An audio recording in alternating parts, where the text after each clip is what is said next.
Salut tout le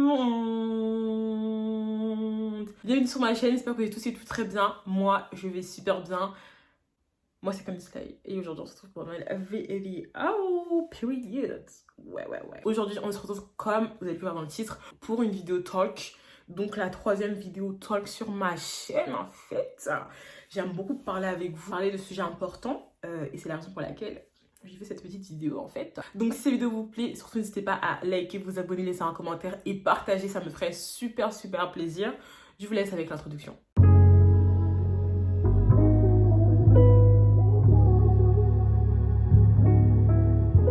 C'est un sujet assez important, je pense qu'il y a beaucoup de personnes qui ne sont pas assez informées sur les démarches qu'il faudra faire, etc., sur tout ce qui va arriver par la suite. Et je me suis dit, pourquoi pas faire cette vidéo à titre préventif et informatif. Voilà.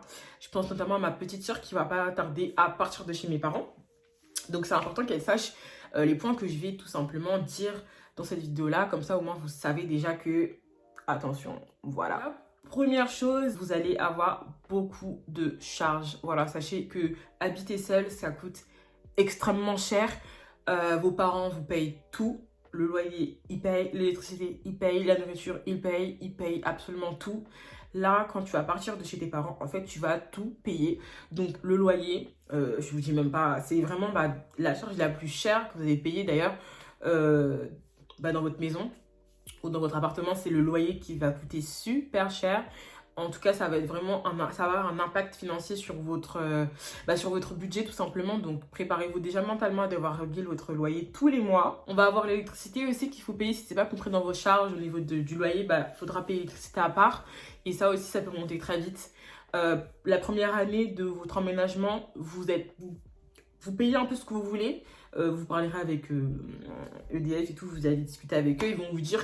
Pour vous, combien d'euros est-ce que vous dépensez en électricité? Vous ne savez pas. Dans la logique, vous ne savez pas. Vous demandez à vos parents ils vous sortent des 100 euros alors que vous êtes 5 et toi, tu habites seul maintenant.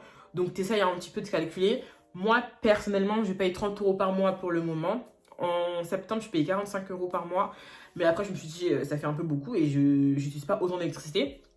Donc, j'ai demandé à ce qu'ils me baissent ma facture en attendant que ce soit recalculé et qu'ils estiment eux-mêmes combien est-ce que je consomme par mois. Donc peut-être que ça va augmenter à 50-60 euros, mais en tout cas pour le moment vous allez toujours payer un budget que vous allez vous-même décider de fixer pendant un an. Comme ça ils vont réussir à évaluer un petit peu combien est-ce que vous utilisez d'électricité. Voilà, c'est un peu compliqué mais au moins vous savez comment ça se passe. La moindre chose que vous allez casser chez vous, c'est vous qui allez payer. Tu peux demander à tes parents de voilà, maman j'ai fait ci, j'ai fait ça. Ma mère elle est toujours là pour m'aider, mon père aussi. Mais de ce que je suis en train de vous dire, c'est que c'est vraiment votre problème. Ça veut dire que si demain, je sais pas, il n'y a plus de courses à la maison, c'est à toi d'aller prendre tes courses pour remplir ton frigo. En fait, c'est vraiment à toi de faire les courses et tout. Et ça aussi, c'est un montant, c'est un budget. Surtout qu'en ce moment, les courses augmentent, tout augmente. Donc, c'est vraiment super compliqué de réussir vraiment à gérer son budget parce que ça coûte vraiment cher des courses, je vous assure. Quand vous êtes étudiante, c'est vraiment pas facile. Donc, voilà, anticipez déjà que manger, ça coûte cher. Et voilà. Donc, il y a peut-être d'autres choses qui vont venir par derrière. Moi, pour le moment, je paye que ça. Il y a l'eau et puis certaines personnes qui payent l'eau. Moi, c'est compris dans mon loyer. Et je crois que c'est tout. Après, il y en a qui peuvent avoir des charges de copropriété. Donc, des petits 15 euros, des petits 20 euros par mois supplémentaires sur votre loyer. Par exemple, s'il y a quelqu'un qui gère les poubelles de votre local ou enfin de votre appartement ou je sais pas quoi. Enfin, ce genre de choses, il faut aussi prendre en compte que voilà, c'est toujours du moins qui part de votre budget. Et ça, c'est vraiment quelque chose à prendre en compte. La nourriture, oui, vous l'achetez. Mais il faut aussi préparer, hein, voilà. Donc en fait, c'est clairement à vous de vous nourrir. C'est plus maman qui fait le petit repas quand elle rentre du travail. Non, c'est vraiment toi, tu fais ta nourriture matin, midi, soir, du lundi au vendredi. Enfin, même du lundi au dimanche, en fait. C'est toujours toi, tu dois compter sur toi pour manger. Donc en gros, si demain tu manges pas, c'est ta faute. Voilà. Moi, je vous dis la vérité, des fois, je suis là chez moi, j'ai pas envie de manger, j'ai la flemme, j'ai pas faim, je ne fais pas à manger. Donc, je mange pas. Je vous avoue que des fois, j'ai la dalle, hein. J'ai la dalle, mais malheureusement, par exemple, il n'y a pas les sous, il n'y a pas les talles pour acheter à manger. Et du coup, je mange pas. Concrètement, c'est ça, je vous dis la vérité. Chaque chose qui est dans mon frigo, il faut que je prépare. Il n'y a rien qui est tout fait parce que j'aime pas la nourriture qui est déjà faite. Je sais pas, j'aime pas. Ça n'a pas le goût que je veux. Déjà, les trucs en conserve, pour moi, c'est déjà fait, mais il faut quand même réchauffer. J'aime pas. J'aime faire mon riz, j'aime faire ma sauce, j'aime faire ma viande et tout à ma façon, moi-même. Donc, quand j'ai la flemme de préparer, je mange pas. Donc, prenez en compte que voilà, si vous avez faim, et c'est à vous de faire à manger en fait.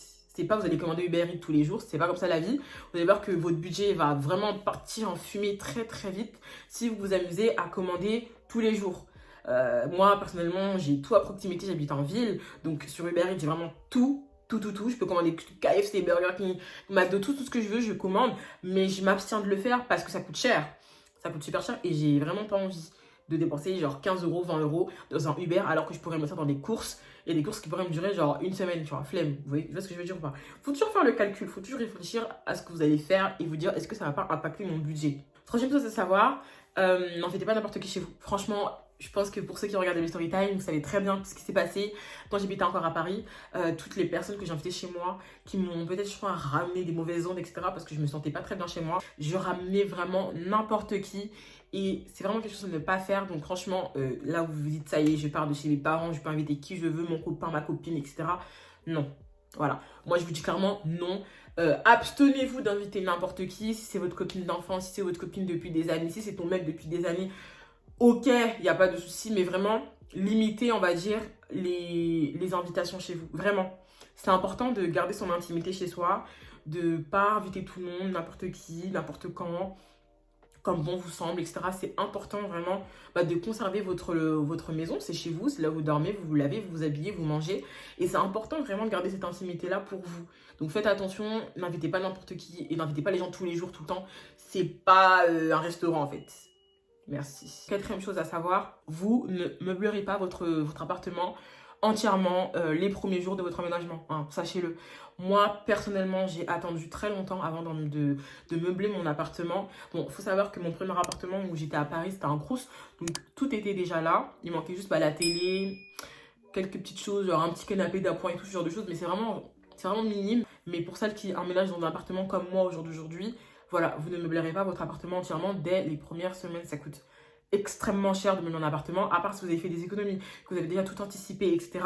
À part ça, vraiment, sinon, même, je pense que même ça, il y aura toujours des petites choses à acheter, à ajouter. Moi, personnellement, je suis arrivée ici, il n'y avait rien du tout, à part un dressing. Dieu merci, parce que j'aurais eu la flemme d'en acheter un, ça coûte assez cher, et puis flemme de le monter.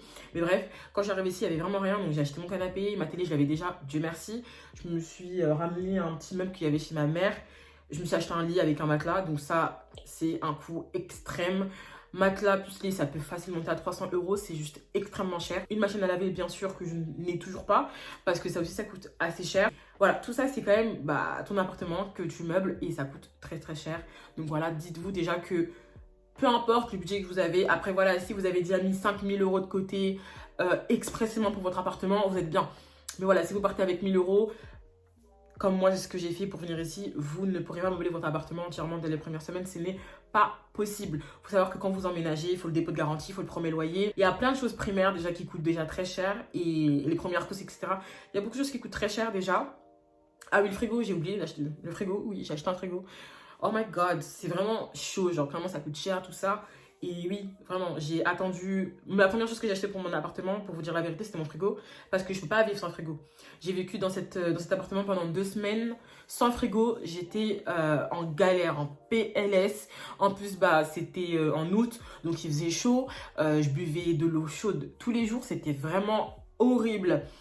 Horrible. Je vous jure, c'était horrible. C'était vraiment super horrible. Genre le soir, je mettais une bouteille d'eau à la fenêtre parce qu'il faisait un peu frais. Comme ça prend un peu le frais. Et le matin, je me levais tôt pour sortir la bouteille et boire un peu d'eau fraîche. Enfin, on était vraiment au ghetto, genre, c'était vraiment le ghetto. Prochaine chose à retenir, du coup, comme j'en ai parlé tout le long de la vidéo, votre budget, voilà. Donc, vous ne pouvez pas emménager sans argent, ce n'est pas possible. J'ai fait cette erreur-là, donc vous allez vous dire, mais c'est possible. J'avais quand même un minimum, mais dites-vous que c'était très dur. C'était très très dur. J'ai vécu sans frigo pendant 2 semaines. J'avais pas de lit. Je dormais sur un matelas gonflable. J'avais pas de canapé, j'avais pas de coiffeuse. C'était un peu le ghetto, je vous cache pas. C'était très dur parce que je pensais vraiment pas que j'allais autant galérer à m'acheter mes meubles et tout. Donc franchement, anticipez bien avant de partir le budget. Combien, vous allez me dire, combien est-ce qu'il faut mettre? On va compter ensemble, il n'y a pas de souci. Disons que votre loyer, c'est genre 500 euros. Ah oui, et dernière chose, par rapport au loyer, les gars, les APL, ça vient pas maintenant. Voilà, donc ne comptez même pas sur les APL pour vous alléger quand vous emménagez. Les APL, ça vient 2 mois après votre emménagement. grosso modo, c'est 2 mois. Donc, concrètement, dites-vous que les premiers mois de loyer, vous allez les payer cash. Donc, vraiment, les gars, quand je vous dis que j'ai sué, c'est que j'ai sué. Donc, franchement, anticipez bien. Premier loyer, deuxième loyer. Moi, j'arrondis à 1000 euros. On dit que c'est 500 euros le dépôt de garantie et 500 euros le premier loyer. Donc, on arrondit, on est déjà à 1000 euros. Un lit, ça coûte environ 200 euros. Donc, 1200 euros. Un matelas. En moyenne, moi, j'ai trouvé sur le bon coin, par la grâce de Dieu. Je vous mettrai carrément, petite parenthèse, je vous mettrai les liens de mon lit, de mon matelas. Non, je peux pas mon matelas, je l'ai acheté sur le bon coin.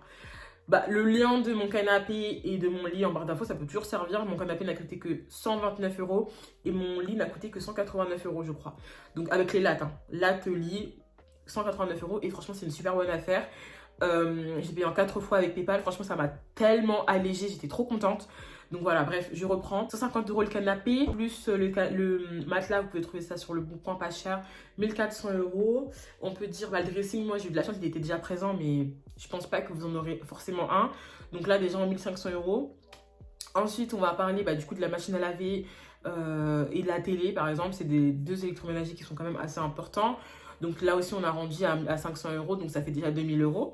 Ensuite, on va compter les petits électroménagers dans la maison, donc tout ce qui va être l'aspirateur, le mixeur, je sais pas, la bouilloire, le micro-ondes, le four aussi, parce que moi j'ai de la chance, j'ai une cuisine équipée, mais c'est pas tout le monde qui va avoir un four chez soi.